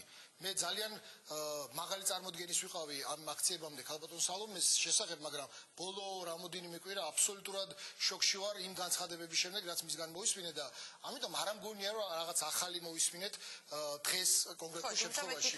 მაგრამ სხვათა შორის ქალბატონ სალომეს ინტერვიუში, სხვა შორის ერთ-ერთი გაზეთის ინტერვიუში, ქალბატონმა სალომემ ბრძანა არა ის, რომ გიორგი თარგამაძე გახდება 2013 წელს, ეს კი არ გითხრაო, თითოეულ თქვენგანს გექნება ჩანსი, გახდეთ პრეზიდენტი თუ პოლიტიკური პროცესი, ანუ მე ვიქნები 2013 წლამდე და მე თქვენ ნებისმიერს გექნებათ შესაძლებლობა და მე სხვა შორის ჩამოთვლილი აქვს ის რა შესთავაზა სააკაშვილს და ერთ-ერთი გულის ნაწყენია რომ ერთ შესთავაზა პარლამენტში შესვლა მეორე პრემიერ-მინისტრობაზე იყო საუბარი და მერობა და მე რატო არაფერი შემოთავაზა გულნაწყენი იყო და სხვა შორის ამ კონტექსტში გამახსენდა მისი ჩამოსვლა საფრანგეთიდან, სადაც საფრანგეთში იდგა და ყვებოდა რომ ქართველებმა როგორ დაიწყეთ ომი და როგორ იმას ვქენით რა ქვია იმას გავშუშეთ ცხინვალში მშვიდობიანი მოქალაქეები და მე ჩამოვიდა ოქტომბერში და მთელი ოქტომბერი იძახა რომ კოალიციური მთავრობა შექმნა და მე დამნიშნეთ საგარეო საქმეთა მინისტრატო. ხა ამ მორალის და ამ სოფხედელობის ადამიანზე მე ძალიან კარგით, მოდით, ქალბატონი სალომე. ხარჯავ მინდა გარწმუნოთ, ვიდრე ღირს ნამდვილად რომ ვისაუბროთ. ქალბატონი სალომე, აქ არ იმყოფება, მოდით, ამიტომ ჩემს კითხვასაც გაეცით პასუხი, იგივე პრეზიდენტობის კანდიდატებზე საუბრობდით. გასაგებია, რომ შესაძლოა იქ სხვადასხვა გვარი დასახელდა, მაგრამ ამ განცხადებაში მოვისმინეთ გიორგი თარგამაძის გვარი და აქვე იმასაც კითხავთ, ზოგადად არსებობს ესეთი გეგმა უკვე გადაწყვეტილი ქრისტიან დემოკრატებში, რომ თქვა 2013 წელს შესაძლოა კანდიდატი იყოს გიორგი თარგამაძე და რითი მოეწონეთ პრეზიდენტ სააკაშვილის თავით. თქვენ ამ ჩემს კითხვას არ გაეცით პასუხი. მე არ ვიცი ახლა ვის რა მოსწონს და ვის როგორ მოსწონს. თუ ის ესე საუბრობდა, რასაც ქალბატონი სალომე. არა, მე რა მინდა იცი რომ ვთქვა რომ ამ შეხვედრის მერე, პირველი შეხვედრის მერე, მეორე შეხვედრა იყო და იქაც იყო საუბარი, ვინ რითი მოეწონა წინა შეხვედრიდან თავი ბატონ სააკაშვილს. უბრალოდ მე ამაზე არ დავიწყებ ლაპარაკს. ეს არის ძალიან მარტივი მეთოდი, რომელიც სააკაშვილმა დათესა და სამწუხაროდ რომ გადააგდო ეს საკენკი ერთი მიმართულებით და მეორე მიმართულებით, მე მივხვდი ამას და არ ავკენგე და ქალბატონმა სალომემ ძალიან დიდი ოდენობით აკენკა, როგორც ჩვენ ახლა ვიხილეთ. იმიტომ ეს ძალიან მარტივია რომ მასულს ჩვენ ერთმანეთს ვეკინკლავოთ, ვებრძოლოთ, ჭამოთ ერთმანეთი და საბოლოო ჯამში გამარჯვებული ის დარჩეს და ამ შემთხვევაში ქალბატონ სალომეზე მე ამისთვის არ მიჩვენებ ეს განცხადება, იმიტომ რომ ქალბატონ სალომე აქ არ არის სტუდიაში. კი ბატონო. რაც შეეხება საპრეზიდენტო კანდიდატურებს, იცით რა არის? მე ვფიქრობ, რომ თავისთავად ის რომ მთელი მარტი, აპრილი შეიქმნა პროცესი, რომ დასახელდნენ პრეზიდენტობის კანდიდატები, ეს იყო არასწორი. თუ ჯერ უნდა შევთანხმდეთ სისტემაზე, რა სისტემაზეა საუბარი. თუ საერთოდ ჩვენ მიგვაჩნია, რომ უახლოეს პერიოდში კონსტიტუციას რომ მივიღებთ, კონსტიტუციაში და რომელსაც სხვა შორის რეფერენდუმით მივიღებთ, ეს ძალიან მნიშვნელოვანია. თორემ ეს ჩვენი სურვილია რომ მივიღოთ. იქ უნდა იყოს გარდამავალი თავები, რომლის მიხედვითაც სრულად ახალ საკონსტიტუციო ვადებზე იქნება საუბარი. და როგორ ფიქრობთ, იგივე საკონსტიტუციო ვადების დათანხმდება ხელისუფლება, იმიტომ რომ იყო ერთხელ რეფერენდუმის შეთავაზება და ამაზე ვთქვა რეფერენდუმი კონსტიტუციის მიღებაზე? კონსტიტუციის მიღებაზე. ეს ამ შემთხვევაში დათანხმდება, არ დათანხმდება, ეს არის პროცესი, ჩვენ უნდა ვიკამათოთ და დავარწმუნოთ ერთმანეთს. ანუ ამ შეხვედრების ფარგლებში ამას გულისხმობთ. რეფერენდუმი არის ერთადერთი გზა იმისა, რომ კონდეს კონსტიტუციას მაღალი ლეგიტიმაცია, იმიტომ რომ ჩვენ მივიღეთ პრაქტიკულად 95 წლის დოკუმენტი, რომელსაც გაუკეთეთ ხან ამპუტაცია, ხან გაუპატიურება და ვისაც როგორ უნდა ისე მოექცა ამ დოკუმენტს. ჩვენ გვჭირდება ისეთი დოკუმენტი, რომელსაც თამაშის წესი იქნება.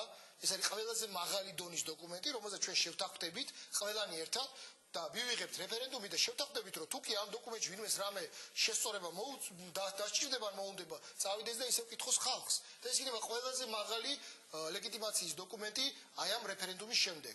ამ რეფერენდუმს უნდა მოგვიტანოს ჩვენ ის, რომ გარდამავალ დებულებში უნდა იყოს გარკვეული ახალი საარჩევნო ვადებზე საუბარი. ეს არის საუბარი სასაუბრო თემა სწორედ აი ამ სახელმწიფო კომისიაში, იმისაც რომ ჩვენ მოვახერხოთ, ამისათვის ჩვენ გვჭირდება ერთიანობა ოპოზიციის, ამისათვის ჩვენ გვჭირდება რომ ყველანი მიიღოს მონაწილეობა აი ამ სახელმწიფო კომისიაში და ეს კონსტიტუცია არა, ნინო, იცით როგორ არის? ეს კონსტიტუცია არის ჩემი დასაწერი ადამიანის თითოეულმა ადამიანმა, თითოეულმა სპეციალისტმა, ექსპერტმა, ყველა უნდა შეიტანოს თავის წვლილი იმისათვის რომ ეს დოკუმენტი შეიქმნას. თუ ეს უნდა იყოს საზოგადოებრივი კონსენსუსის შედეგი.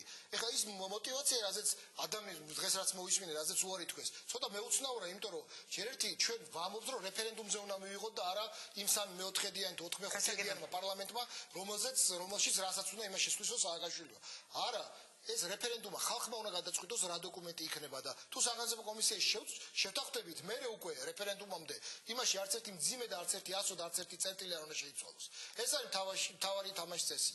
შემდგომ რაც შეეხება სახელმწიფო კომისიას, დღეს მოვისმინეთ ასევე რომ ჯერ სააკაშვილი წავიდეს და მე დავიწყოთ ამაზე ფიქრი. სააკაშვილი დღეს წავა ერთ თვეში თუ ერთ წელიწადში, მე თუ დავიწყეთ ამაზე ფიქრი, მე კიდე ერთი წელიწადი შეიძლება დაგვეკარგოს, რა მოდელზე იქნება საუბარი. ანუ რას თავაზობთ? თქვენ იგივე თქვენ კოლეგები უწოდეთ ოპოზიციის იმ ნაწილს, რომელიც არ მოდის ამ შეხვედრაზე და ერთ მოთხოვნას აყენებს.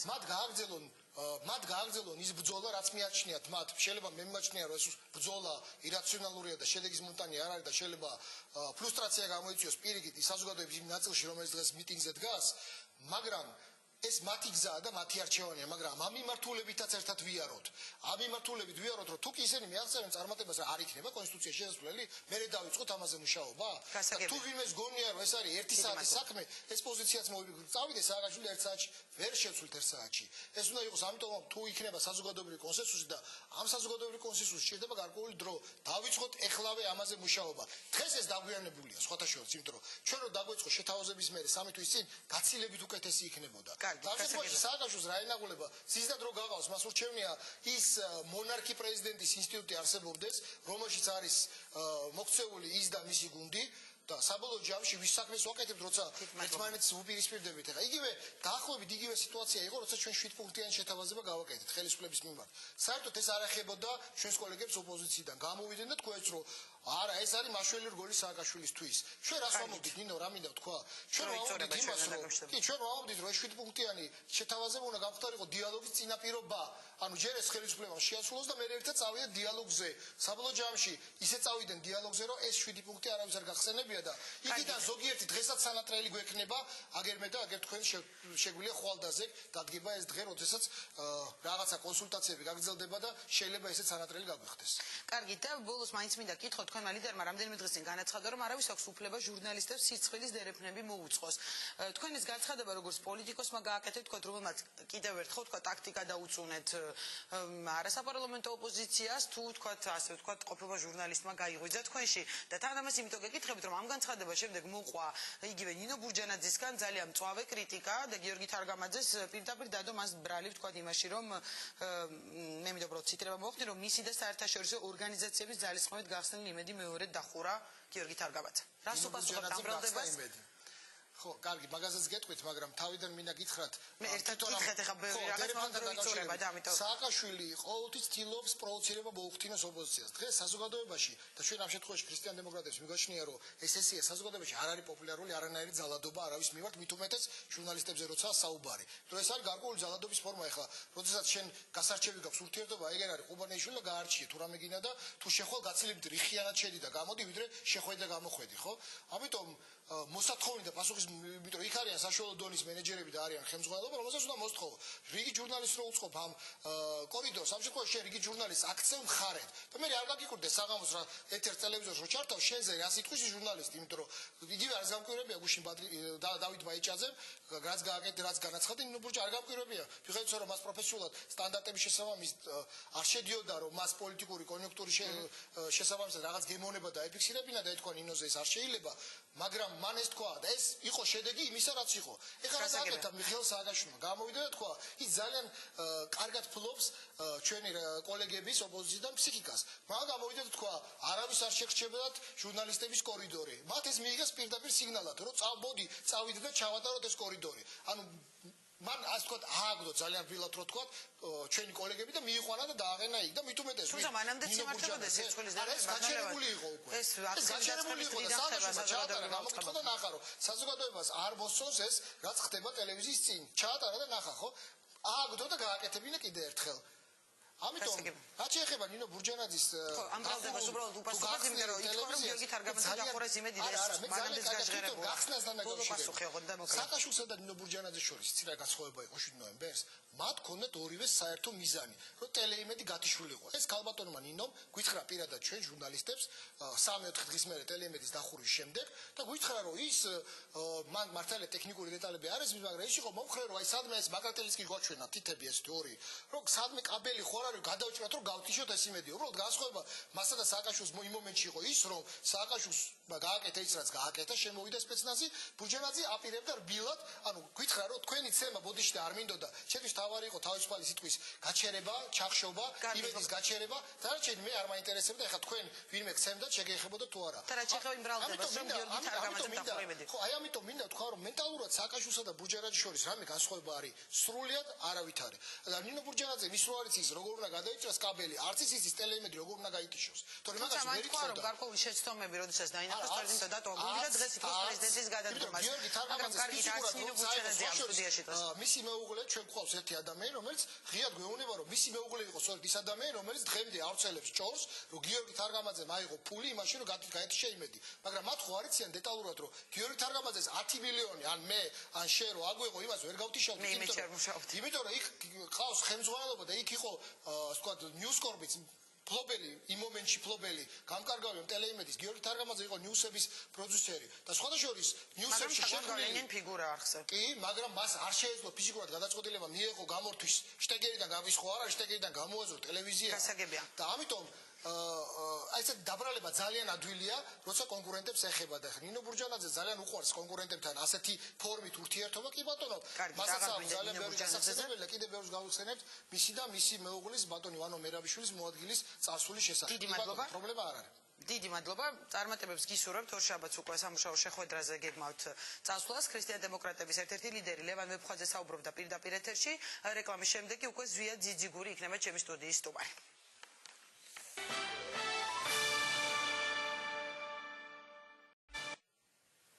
რეკლამის შემდეგ პოზიცია კვლავ პირდაპირ ეთერშია და ახლა წარმოგიდგენთ ჩემს სტუმარს კონსერვატორების ლიდერს ზვია ძიძიგურს. საღამოშვიდობისა ბატონო ზვია. საღამოშვიდობისა მადლობა მონაწილეობისთვის ჩემს გადაცემაში და დავიწყებთ თქვენთანაც საუბარს ბუნებრივია იმით რითიც დაიწყო ეს კვირა, ეს იყო პრეზიდენტთან პირისპირ შეხვედრა, რაზეც თითქმის ყველა მხრიდან არაერთი შეფასება მოვისმინეთ მთელი ამ დღების განმავლობაში, მაგრამ მაინც მინდა გკითხოთ, თქვათ თქვენი მოსაზრება და თქვენი შეფასება როგორია, ითქვა რომ უშედეგო იყო ეს შეხვედრა, თქვათ შეთანხმებას ვერ მიაღწიეთ, მაგრამ არაფერი შეიცვალა, ვთქვათ, ამ შეხვედრის შემდეგ, ანუ აი რაღაც ნაბიჯი მაინც თუ იყო გადადგმული, ვთქვათ, აი ამ ვითარების განსამუხტად მხარეების. მინდა გითხრათ კაბატონინო, რომ კონსერვატორებს მიგვაჩნდა წინასწარ რომ იმ შეხვედრიდან ვერაფერს ვერ გამოიტანდა ოპოზიცია და გამოიტანა ის, რაც იყო ძალიან კარგად მოგეხსენებათ, ეხა ეს პუნქტები, რომელიც არის ჩამოთვლილი, არის ელემენტარულად მართლაც არაადეკვატური ეს აქციელი ხელისუფლების მხრიდან და ჩვენი ბრალდება, რომ ხელისუფლება არის არაადეკვატური ქვეყანაში შექმნილი მდგომარეობის მიმართ არის დადასტურებული ამ შეხვედრის შემდეგაც. ეხა კონსტიტუციური კომისია, მეორე არხის საკითხი, ბორდის საკითხი, მორატორიუმის საკითხი, ასე შემდეგ, ესენი არ არის ის თემები, რომელიც პასუხობს საკითხს. ეხა ჩვენ ვამბობდით და უთხარით, რომ ჩვენი ის იყო პოზიცია იყო, რომ ქვეყანაში არის პოლიტიკური კრიზისი.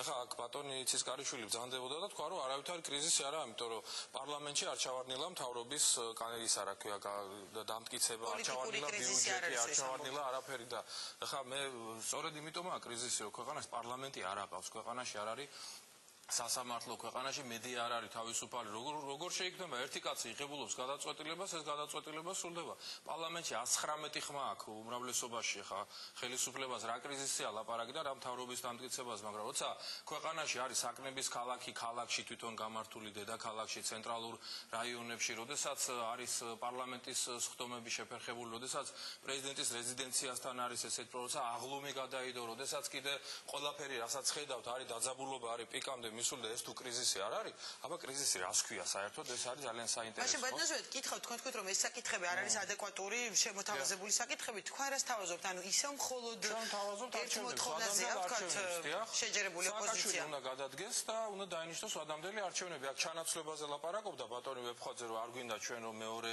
სააკაშვილი მივიღოთ შემდეგ და არავითარ მეორე სააკაშვილზე და არავითარ დიქტატორზე და არავითარ ავტორიტარზე არ არის ლაპარაკი. სისტემას გულისხმობ ჩვენც, ამიტომ არჩევნები უნდა ჩატარდეს. ამ არჩევნების წინ ჩვენ ყველა პარტია ვართ მზად. ეხლა და უკვე არასამთავრობო ორგანიზაციათა კოალიცია მათ შეადგინა კიდევ ერთი დოკუმენტი, სადაც არის ჩამოწერილი ვალდებულებები, რა უნდა გააკეთონ პოლიტიკურმა პარტიებმა იმისათვის, რომ სწორედ არავითარი მიშა ორი არ მივიღოთ ჩვენ. ჩვენაც გვაქვს საგურამოს მანიფესტით არაერთი დოკუმენტი დაფიქსირებული, რის გაკეთებას ვაპირებთ სასამართლოს განთავისუფლებას, მედიის განთავისუფლებას, სამართლიანი არჩევნების ჩატარებას. ესაა დაბალანსების ერთადერთი საშუალება კეთილინების არსებობის შემთხვევაში ბალანსდება ასე სახელმწიფო შტოები და აღებულობთ იმას, რაც არის დღეს, როდესაც ერთ ვერტიკალზე ერთი კაცის მიერ მიიღება პრაქტიკულად ყველა გადაწყვეტილება. ბატონო ზვია, თუმცა ეს ოპოზიციამ თავიდანვე იცოდა, თქვა როცა შეხვედრაზე მიდიოდა, რომ სააკაშვილი არ გადადგებოდა, თქვა ამ პირველი შეხვედრის შემდეგ, თქვენ თავად თქვით რაღაც კონკრეტულ შედეგს არც თქვენ ელოდით.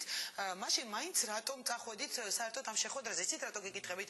გაჟღერდა ესეთი, ვთქვათ, ეჭვიც, რომ ოპოზიციამ ეს ნაბიჯი გადადგოთ. იგივე საერთაშორისო საზოგადოების დასანახად, რომ ჩვენ შეგვიძლია დიალოგი მსგავსი განცხადებებიც კეთებოდა, ანუ ერთგვარი ვალის მოხდა, თქვათ, თუ მაინც გქონდათ იმედი, რომ რაღაც საკითხებზე იქნებოდა საუბარი. ეჭვი არ არის ქალბატონინო, რა თქმა უნდა, საერთაშორისო ორგანიზაციების რეკომენდაციებს ჰქონდა ამ შემთხვევაში ძალიან სერიოზული მნიშვნელობა. ამავე დროს ჩვენი საზოგადოების ერთ ნაწილშიც, იგივე საზოგადო მოღვაწეებში, კულტურისა და ხელოვნების მუშაკებს შორის იყო მოთხოვნა იმისი, რომ წადით და დაელაპარაკეთ, იქნებ რა ხდებოდა.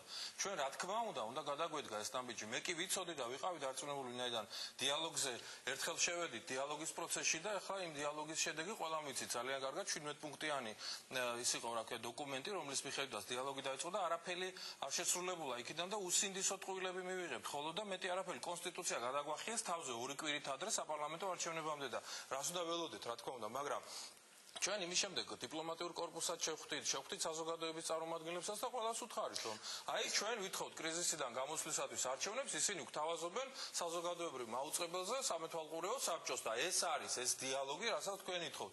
თუ კი კიდე ერთხელ ვაცავ, თუ კი იქნება მათი მხრიდან ადეკვატური დამოკიდებულება, ან ისინი წავენ არჩევნების დანიშნვაზე გადადგომაზე, თუ არ მიდის არჩევნების დანიშნვაზე გადადგომაზე, მაშინ თქვას თვითონ როგორ ესახება ამ მდგომარეობიდან გამოსავალი და იქნებ დაგვარწმუნოს, რა საკითხები, ნინო, ხა იმაზე ვლაპარაკობ, ჩვენ რომ კონსტიტუცია უნდა შეიცვალოს ქვეყანაში და ეს არის ეხლა საგნები რომ დგას შუაგულ ქალაქში რომ არის ესეთი დაძაბული ვითარება, ეს არის საკონსტიტუციო კომისიის შექმნის რატომ თქვენ არ თავაზობთ კონკრეტულ საკითხებს, რას გულისხმობთ? ცით ბატონო იგივე ირაკლი ალასიანი თქვა აი BBC-ზე Hard Talk-ში სტუმრობისას რამდენიმე დღის წინ იქ პირდაპირ ჩამოთვალა საკითხები, რომლებსაც ხელისუფლებასთან განიხილავს, როგორ შეიცვალოს სასამართლო სისტემა, საარჩევნო კოდექსი, ანუ ის პრობლემები, რაზეც სულ არის საუბარი, ვთქვა. ეს არის პრობლემები, რომელიც აუცილებლად განსახილია, მაგრამ ძირითადი მოთხოვნა ჩვენი არის მიხეილ სააკაშვილის გადადგომა და არა, მე გულისხმობ იგივე მეორე რაუნდი რომ გაიმართოს, ვთქვა, ამ დიალოგის, იმიტომ რომ ცხადდება მაინც მზადყოფნა რომ კიდე შესაძლოა შეხვდეს.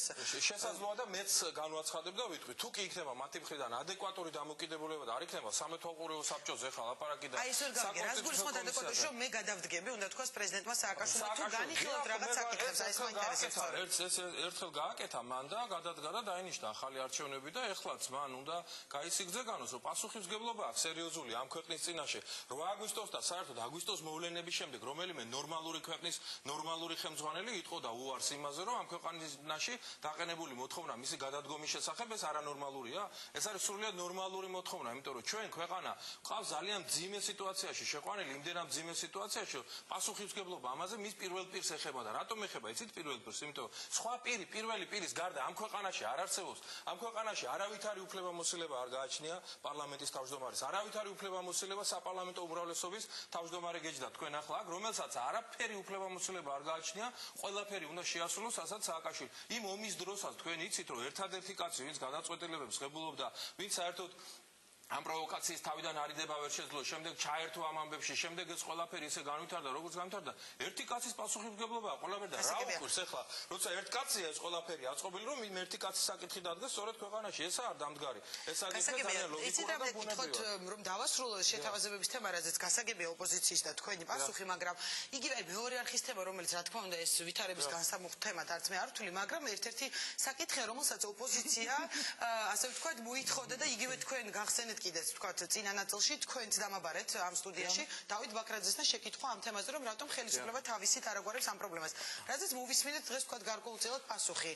ვთქვათ ეს საკითხი მაინც რატომ არ ჩაერთო თუნდაც ვიღაც ნაწილი ვთქვათ ოპოზიციის რომ ეს არხი სულ არის საუბარი თავისუფალ მედიაზე და იმაზე რომ თქვენ მეტი ვთქვათ საშუალება გქონდეთ თუმცა პირდაპირ ეთერში ამ თვალსაზრისით ჩვენ არაერთხელ გვიქვავს რომ ხელისუფლება ცრუობს ხშირად და ეს ერთ-ერთი მაგალითი არის სწორედ მეორე არხის თემა.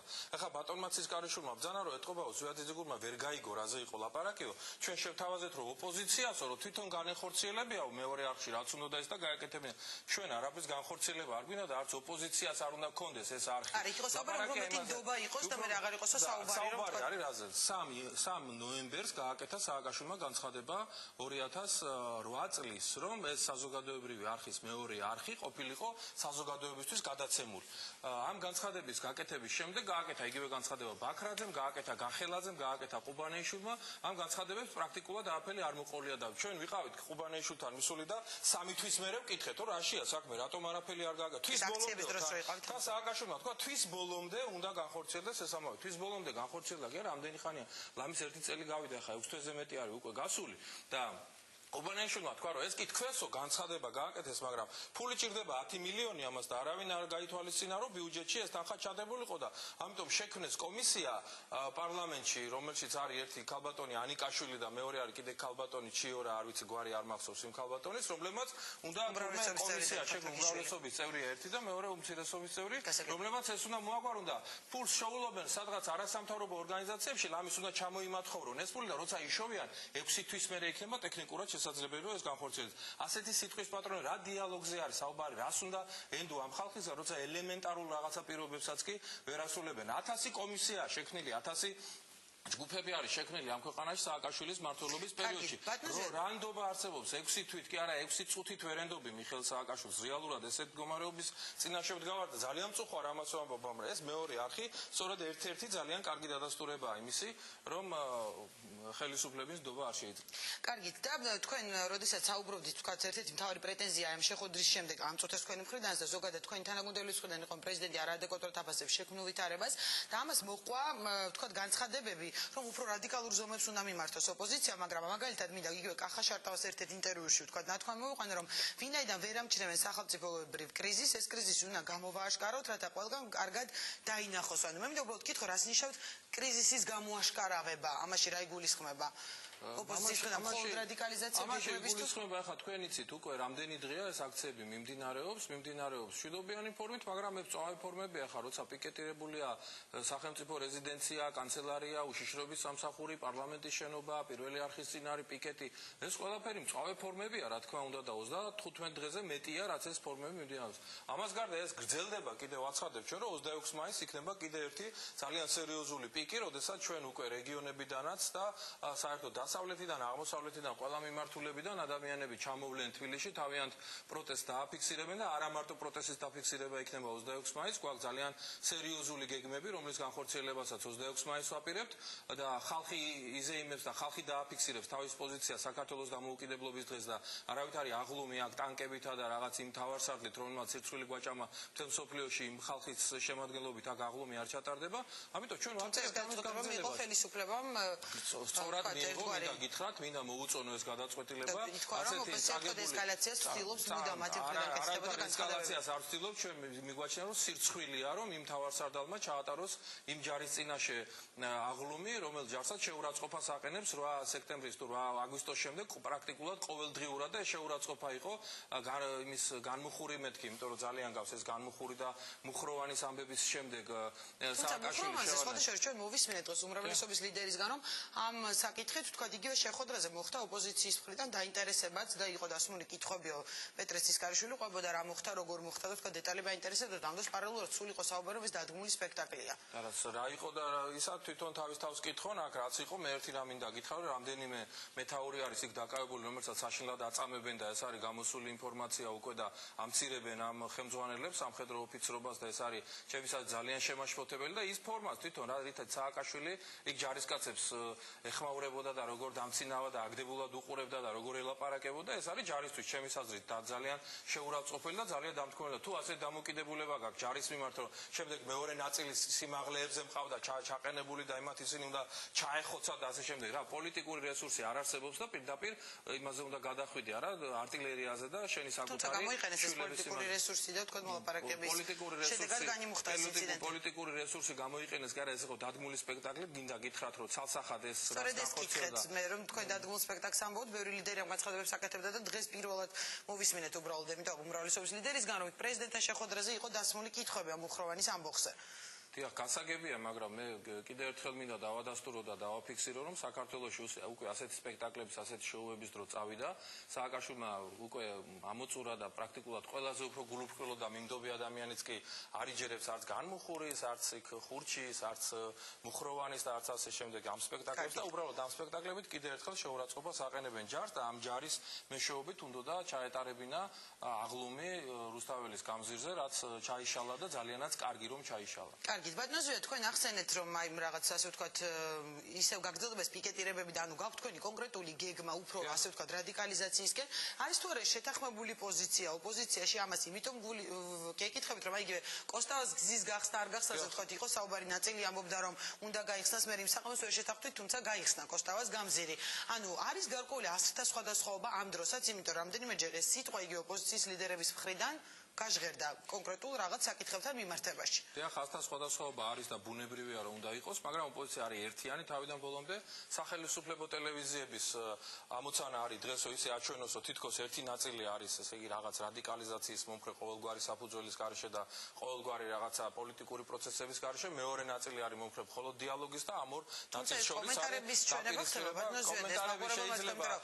ხდება, ჟურნალისტი ბრძანდებით და კომენტარები აუცილებლად ძალიან იოლად არის შესაძლებელი შესაძლებელი რომ კომენტარების ის ნაწილი აჩვენო რომელიც შექმნის ასე შტაბის თავად ოპოზიციის ლიდერები მომდენს უბრალოდ არ შემიძლია რომ არ გითხრათ რომ არის ასტრთა სხვადასხვაობა მე არ მიგულისხმე განხეთქილება ასთან ზუსტად ამ სიტყვებს ამბობდნენ ისინი არის ასთან სხვადასხვაობა არაფერს არ არის აქ საუბარია განცხადებების ჩვენებას რაც შეეხება ოპოზიციის ერთიანობას ოპოზიცია ერთიანი არის თავის ძირითად საკითხებში ეს ძირითად საკითხი გახლავთ მიხეილ სააკაშვილის გადადგომა ვადამდელი საპრეზიდენტო არჩევნების ჩატარება და ეს უნდა მოხდეს მშვიდობიანად კანონიერად კონსტიტუციური გზით არავინ არ აპირებს არც სისხლის დაღვრას არც ადმე შევარდნას ასე შემდეგ და მე მინდა უპასუხო ბატონ ცისკარიშვილს რომელმაც განაცხადა რომ ჩვენს თავს დავესხით იზოლატორს და ამით თურმე ნიშნის მოგებით გამოაცხადა შემდეგ ძალიან კარგი გაკვეთილი მიგვიღია არავითარი თავდასხმა იზოლატორზე არ ყოფილა მინდა გითხრათ თავდასხმის დროს გია გაჩეჩილაძე რომელიც გადავიდა ღობეზე და ეს იყო მისი ერთადერთი დანაშაული რომელსაც რატომღაც დანაშაული დაარქვეს ქაღალდით მიდიოდა და ამ ქაღალდზე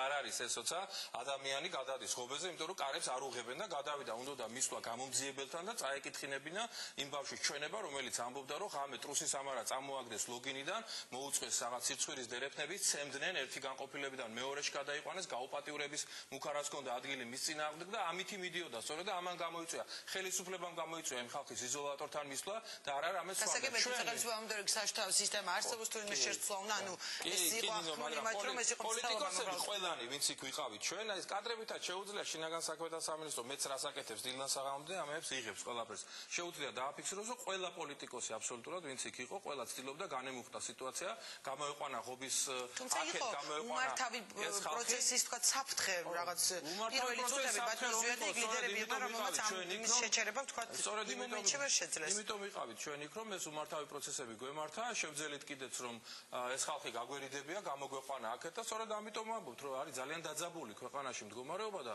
შეიძლება პოლიტიკოსებმა ყოველთვის ვერ გააკონტროლონ ეს სიტუაცია და ის ხალხი ვინც ამას ვაკონტროლებდით გავხდით სამიზნეები პირდაპირ მერაბიშვილის სნაიპერებისა და ყველა ლიდერს დამიზნებული ქონდა თვალებში აი ეს რაღაცა პლასტიკატის ტყუიები და ესე არის ლევან გაჩეჩილაძე დათო გამყრელიძე გია მაისაშვილი მონამორჩილი ყველანი ჩვენ ვიყავით იმის მომხრები რომ გამოგვეწია ეს ხალხი აქეთ და არ მოხდარიყო ის რაც მოხდა რეალურად მაგრამ ეს ნიშნის მოგებით სალაპარაკო თუ არის ილაპარაკო რამაზე ნიშნის მოგებით პოლიცია არ მივიდა აქციაზე და აქციის მონაწილეები მივიდნენ პოლიციასთან ხელისუფლების მხრიდან კეთდებოდა ესეთი განცხადებები იმიტომ რომ მოწოდებებიც კეთდებოდა მანამდე ვთქვათ რომ ეს აქციის ორგანიზატორები და მათი მხარდამჭერები მიდიოდნენ იმ ადამიანების გასათავისუფლებლად როდესაც არის ესეთი დაძაბული სიტუაცია ქვეყანაში და როდესაც აქციის მონაწილე აქტიურ ახალგაზრდებს რომლებსაც აქვთ თუნდაც დანაშაული ჩადენილი იმით რომ ვიღაცას ხულიგნურად დაარტყეს და გამოეკიდნენ ქუჩაში ჯოხით იჭერ ამ ადამიანებს შემდეგ და აი ესეთი მეთოდებით უსწორდები მას ესეც ემატყებით ესე ყავს დაკავებული კანონი როცა კანონობს იმ ქვეყანაში ესახება და გაუპატიურების მუქარით ემუქრები და შიშველ ტიტველი ბავშვები ტერორისტები ვით ხამის 3 საათზე მიყავს შენ თვითონ აკეთებ ამის პროვოცირებას რომ ეს მოხდეს და არავინ არ მაშინ როცა აცხადებ რომ აი ჩვენ იმიტომ მოვიდნენ პოლიციასთან რომ ჩვენ არ მივედით თვითონ გააკეთეს ეს თვითონ გააკეთეს იმის პროვოცირება რომ ეს ხალხი იქ მისულიყო ამაში არაფერი საეჭვო არ არის ჩემთვის ადამიანებმაც მე მოხდა მათი შერიგება უბრალოდ აღარ მინდა ამას დეტალებზე საუბარი თუმცა იმ ადამიანებმაც გარკვეული ძალა კი არა ვთქვათ რამდენიმე ადამიანმა ასე ვთქვათ ფიზიკური ძალა გამოიყენა იმ ჟურნალისტზე გამოიყენა რომ ეს კადრები ყველა ნახდა ეს იყო არასწორი მაგრამ არასწორი და მეუღებელი იმას არ ნიშნავს რომ შემდეგ ეს ბავშვები შენ დაიჭირო წაიყვანო ღამით სადღაც ცემო შიშვლები წამოყარო 25 და 30 კაცი შეუვარდნენ სახლებში როგორც ვითომ ტერორისტების რაღაცა ატამანები დაიჭირეს ისე და ეს შემოვისმენთ ჩვენებებით უბრალოდ დრო აღარ მინდა დავკარგო ამ თემაზე ბევრჯერ ვისაუბრეთ ამ სტუდიაში და მინდა კიდევ ერთი კითხვა დაგისვათ 26 მაისი ახსენეთ და ვთქვათ იგივე კაბესელიამ გააკეთა მგონი ესეთი განცხადება რომ 26 მაისიდან ჩაირთვება წამზომი სააკაშვილისო რატომ უნდა გენდოთ თქვენი მხარდამჭერები იცით რას გულისხმობ იგივე 9 აპრილს კეთდებოდა სულ 9 აპრილამდე უფრო სწორედ რომ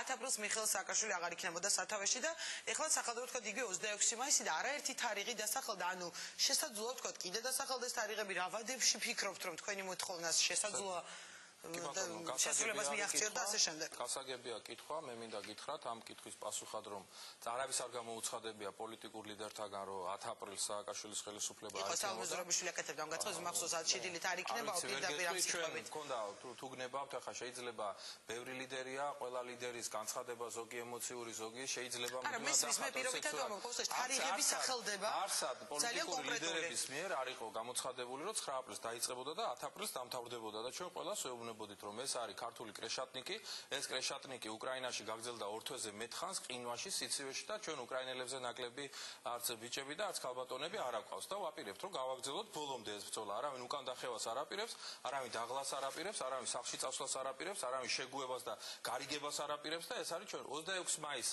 იქნება რა თქმა უნდა ერთი ძალიან სერიოზული ღონისძიება. ამ სერიოზული ღონისძიების შემდეგ ალბათ კიდევ იქნება სხვა ღონისძიებები. მე არ მაქვს უბრალოდ უფლება იმის შემდგომ მოვლენებზე ხა დღეს ამ ეთერში ვილაპარაკო. ანუ კიდევ იქნება კონკრეტული თარიღი თქვა თუ ეს გაგრძელდება. თარიღი იქნება თუ რა იქნება მშვიდობიანი პროტესტი გაგრძელდება სანამ სააკაშვილი იქნება ხელისუფლებაში. ეს პროტესტი არ გაჩერდება.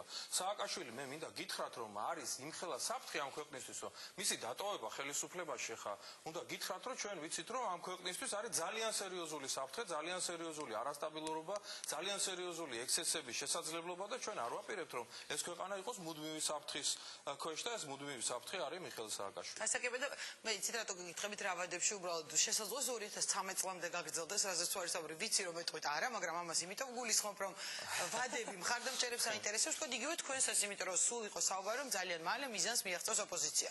ქალბატონინო, უნდა გითხრათ რომ ეხლა თქვენს გაგეღიმათ 2013 წლამდე არა, მე გამოვიდე ვიცოდი თქვენი პასუხი ამაზე წინასწარ. 2013 წლამდე მიხეილ სააკაშვილი რომ ვერ იქნება ამ ქვეყნის პრეზიდენტი, ეს ყველაზე კარგად თვითონ მიხეილ სააკაშვილმა იცის პირველ რიგში და ამიტომაც ჩვენ მას კიდევ ერთხელ განმეორებით ვთავაზობთ რომ პოლიტიკური კრიზისიდან გამოსავლის გზა არის მხოლოდ ერთადერთი, არის არჩევნების დანიშნა. აქ ახალ ველოსიპედს ვერავინ ვერ გამოიგონებს, მას შეუძლია გადადგას ერთი ღირსეული ნაბიჯი და ამ რამდენიმე წლიანი რაღაცა ტყუილების, ზალადობების, უსირცხვილობების შემდეგ გადადგას ერთი ნაბიჯი, რომელიც დაამშვიდებს ქვეყანას, დააწნარებს და შვიდი პოლიტიკური ცივილური მეთოდებით გაგრძელდება ამ ქვეყანაში. ძალიან მოკლე პასუხი, შესაძლოა თუ არა გაემართოს მეორე რაუნდი. ჩვენ მოვისმინეთ დღეს ირაკლი ალასანიას განცხადება, რომ თქვა რომ მზადყოფნას გამოთქვას მორიგი შეხვედრისთვის, თქვენ თქვით რომ თავიდანვე არ ეთანხმებოდით, ამიტომ შესაძლოა თქვა ლიდერების ნაწილი ისევ დასხდეს პრეზიდენტთან მოლაპარაკების მაგიდასთან. კონსტიტუციის შესახებ კომისიას, როდესაც შექმნიდა ხა თავმჯდომარეობას ოპოზიციას შესთავაზებ, ეს კომისია ცნობილი ამბავია, თუ გინდა რამე საქმე არ გამოვიდეს, კომისია უნდა შექმნა ამაზე და